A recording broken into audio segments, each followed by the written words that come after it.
Let's get you familiar with the aircraft, a Cessna 152, and a few commands to navigate it through the skies. In front of you is the yoke. The yoke is like a steering wheel, more or less. Turn it left or right to control the ailerons and bank the aircraft into turns. Look at the trailing edge of the wings while turning the yoke to see the effect on the ailerons. Okay.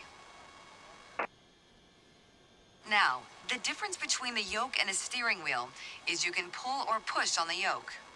This controls the elevator at the back of the aircraft to make it climb or descend. Look at the horizontal stabilizer while you pull on the yoke. You can see how it affects the elevator.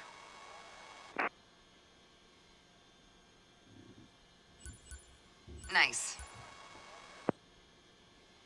Down at your feet are the rudder pedals. They steer the aircraft when you're on the ground. The upper part of the pedals also control your brakes.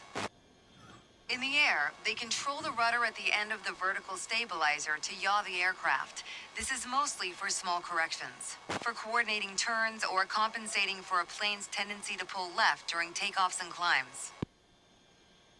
Look at the vertical tail while operating the pedals to see the effect on the rudder. Great. Last but not least, the throttle is located near the center of the cockpit. Pushing forward will increase power. Pulling back will decrease power. First, look at the throttle and select it.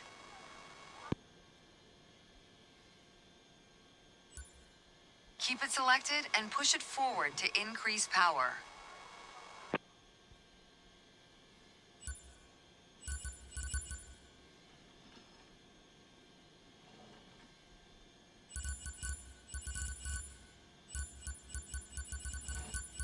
Power is increased.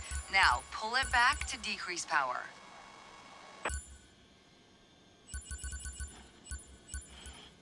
Power is decreased. Now we'll do the same without focusing on it. Deselect the throttle. Look away from the throttle and increase power. Set your throttle to idle. Excellent.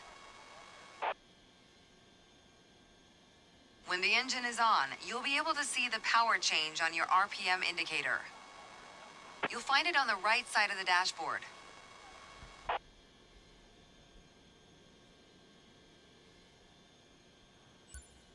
This tells you how fast the engine is spinning in hundreds of revolutions per minute. Next, take a look at your current speed on the airspeed indicator.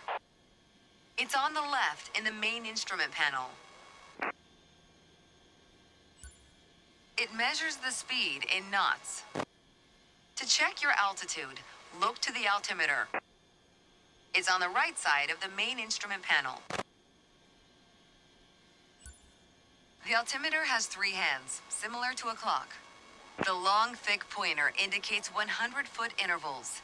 This short, thick one is 1,000-foot intervals, and the long, thin one, 10,000-foot intervals. That's all for today. Next time, we'll see how it feels in the air.